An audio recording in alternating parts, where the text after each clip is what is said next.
It was the second week of school when Maya first saw him.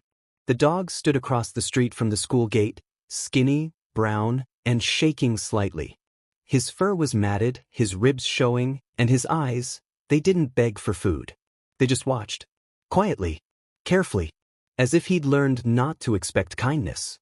Maya, a shy 9-year-old in oversized glasses and a hand-me-down uniform, stopped in her tracks. She wasn't used to anyone noticing her. Most days she felt invisible, squeezed between louder kids and stricter teachers. But this dog looked straight at her. As if he saw her. Only her. She fumbled inside her lunchbox, pretending not to care. But her hand pulled out half a sandwich. Peanut butter and jelly, squished from the bus ride. She walked toward him hesitantly, heart pounding.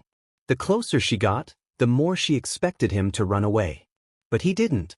He just sat down, waiting. She placed the sandwich on the pavement and stepped back quickly. He sniffed it, looked at her again, and then, gently, as if trying not to scare her, took a bite. Not a gulp. Not a savage attack. Just a soft bite, like he was thanking her. Maya smiled. She had no idea that smile would change her life. The next morning, the dog was there again. Same place. Same eyes. And this time he wagged his tail when he saw her. Maya's heart leapt.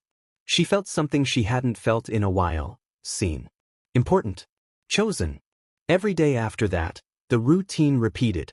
She'd bring a bit of her lunch, some rice, a biscuit, a piece of fruit, and he'd be waiting for her. Quietly. Never barking. Never chasing anyone. He just wanted to see her, sit near her, and share a moment of peace. She started calling him Leo.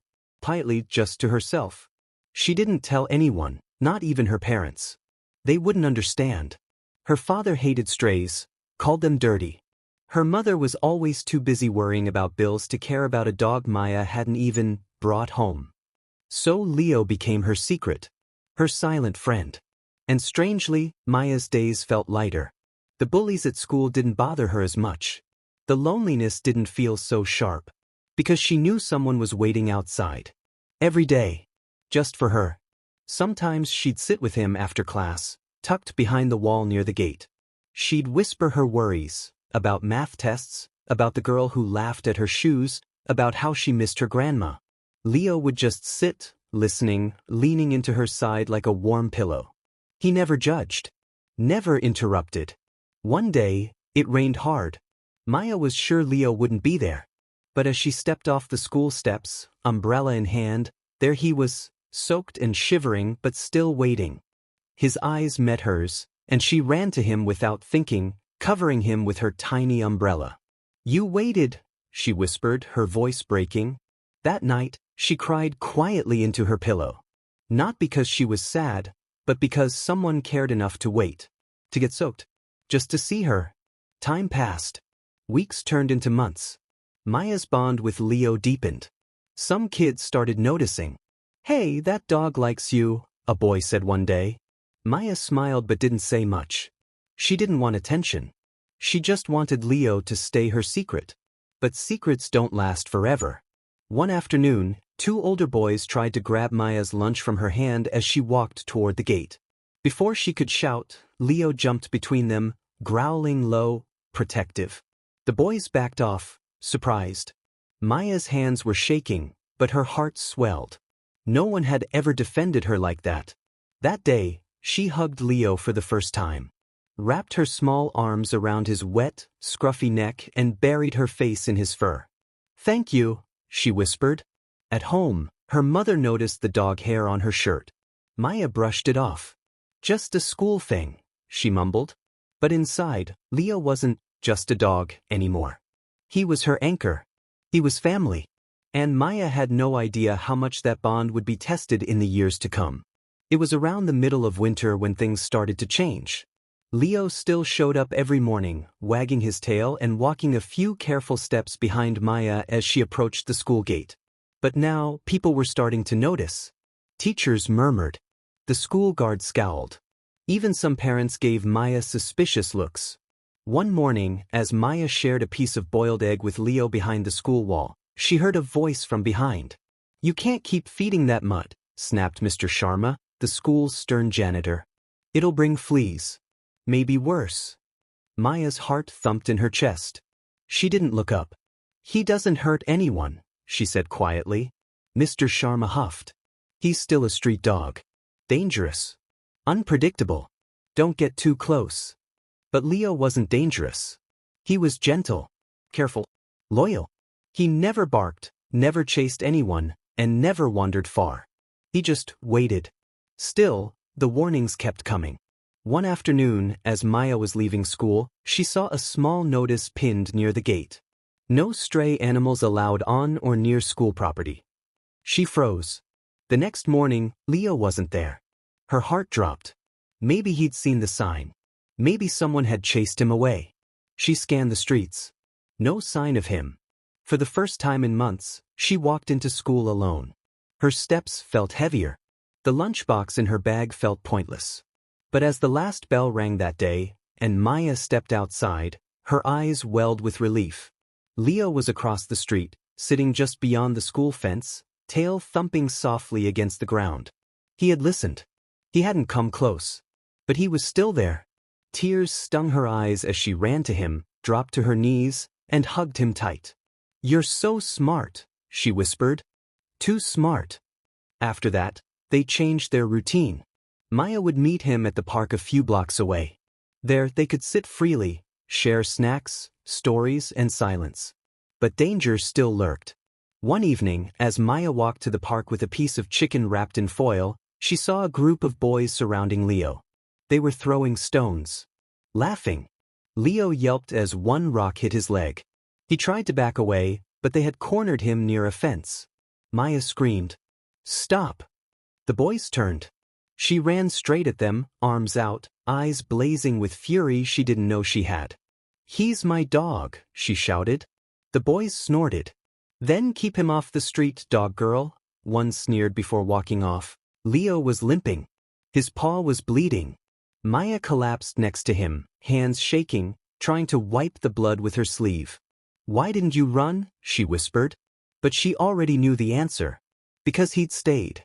For her. That night, she cleaned his wound with tissues and bottled water, whispering comfort with every gentle touch. He licked her wrist in return. But after that day, Maya started worrying. What if someone hurt him again? What if next time she wasn't there? She tried to bring him home. It was a Sunday morning. She smuggled him into the side alley, coaxed him toward the back gate of her house. He followed obediently. Maya opened the gate slowly and peeked in. Her father was out. Her mom was busy in the kitchen. She waved Leo in, heart pounding. He took one step inside, then froze. The world beyond the gate smelled different. Noises. Enclosed. Foreign. Maya knelt, holding out her hand. "Come on, Leo. It's safe here." But he took a step back. Then another. And just like that, he turned and trotted away. Maya didn't chase him. Her eyes blurred too fast. He wasn't ready. Or maybe he belonged to the street. But still, he always came back. Every day. Every season. Every heartache. Leo became a part of her life, woven into her routines, like breathing. Maya kept a box under her bed filled with his photos, snapped secretly with an old phone, printed at the school library. Leo drinking from a puddle. Leo watching her walk away. Leo lying on the park bench, his head tilted just slightly. Her secret collection. Her secret love. 3 years passed. Maya turned 12. Leo grew older. Slower. His fur turned gray around the muzzle. His steps weren't as springy. But he still showed up. Until one day, he didn't. The morning Leo didn't come, Maya tried not to panic. She told herself maybe he was late. Maybe it was the rain. It had poured the night before, big, angry drops hammering the streets like they were trying to wash the whole city away. Maybe Leo found shelter somewhere. Maybe he was still waiting for the clouds to clear. So Maya stood at the corner. And waited.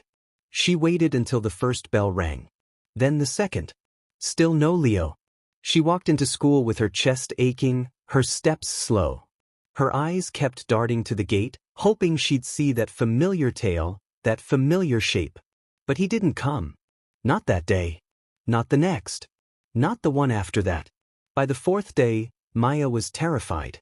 After school, she ran to every spot she knew, behind the tea stall where he liked to nap, under the banyan tree at the end of the lane, near the red bench in the park where he waited every afternoon. Nothing. She asked the street vendors. Have you seen a brown dog? Limp on the right leg? Big ears? Some shook their heads. Some didn't bother to look up. An old vegetable seller finally said, Haven't seen him since the storm. Poor thing. Maybe he ran off. Or worse.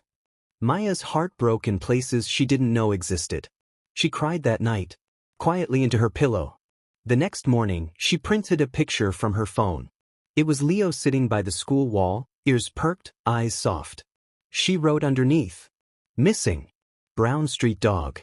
Friendly. Name, Leo. Last seen near School Road. She made 10 copies and stuck them around the neighborhood. People stared. Some smirked. A few offered kind words. But no one had seen him. A week passed. Then 2. Maya began skipping meals. She didn't talk much at home. Even her mother noticed.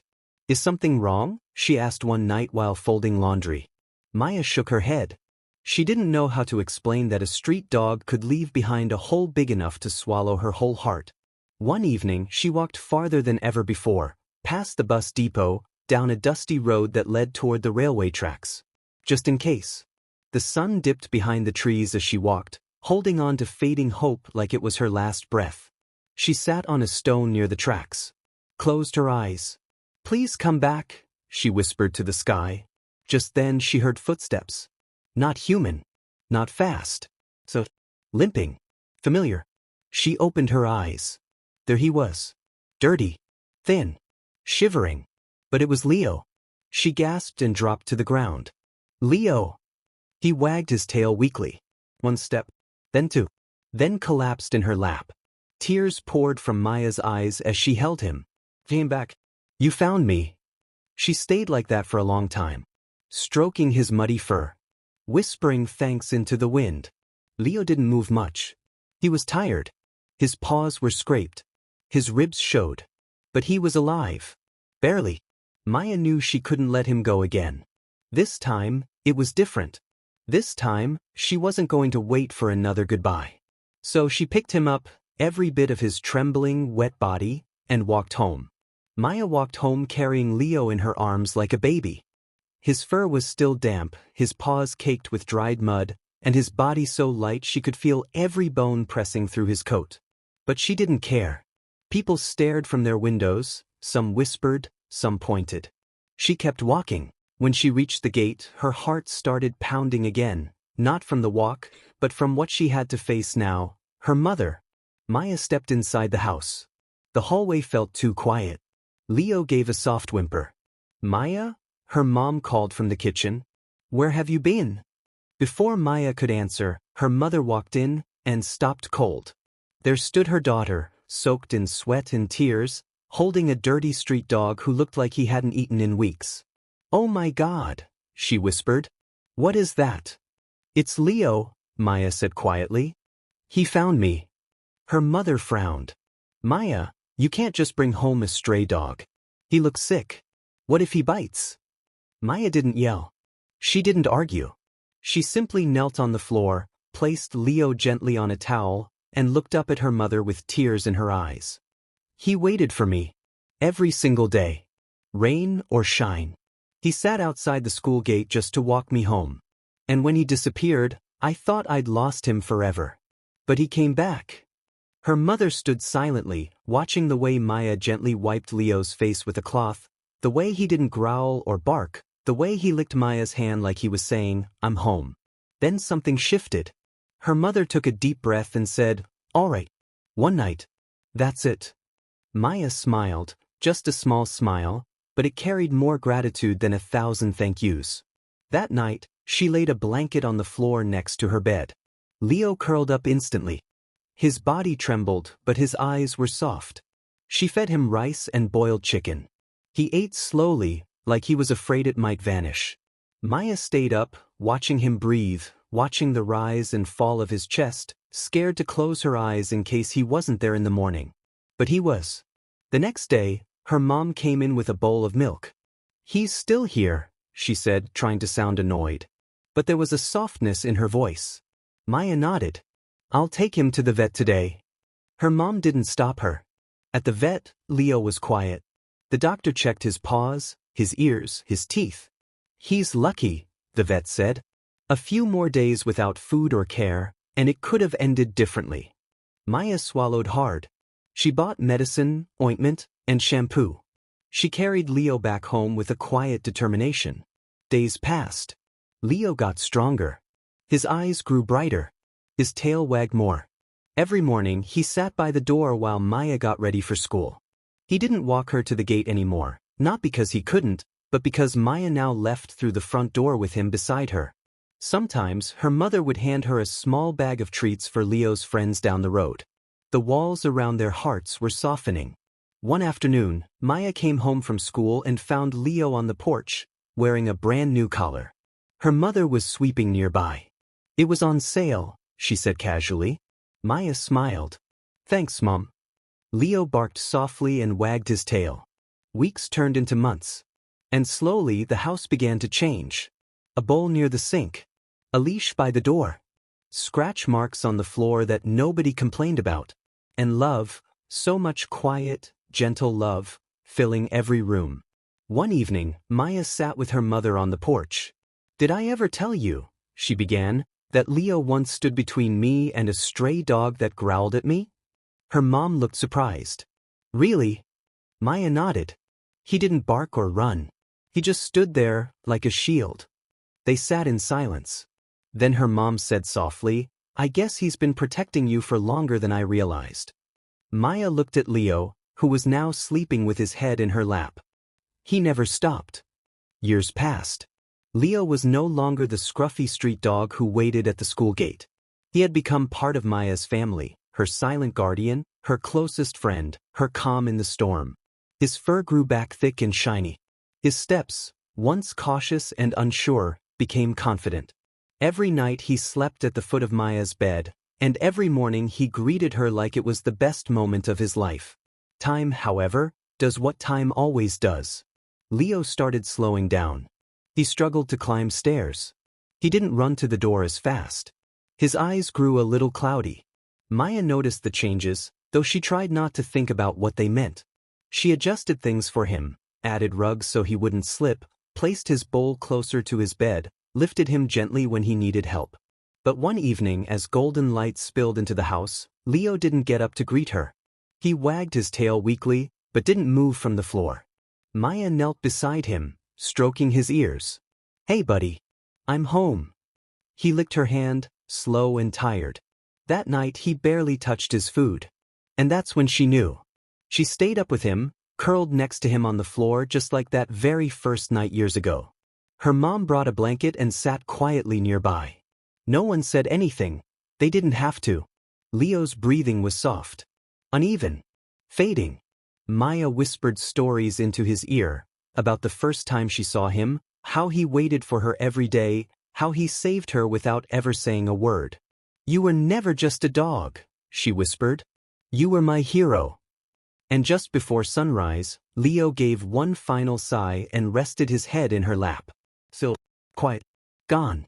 Maya didn't cry at first. She sat there for hours, staring at the spot where his chest had once risen and fallen with so much love. It wasn't until she reached out instinctively to stroke his fur, and felt only silence, that the tears came. They came hard, like a storm.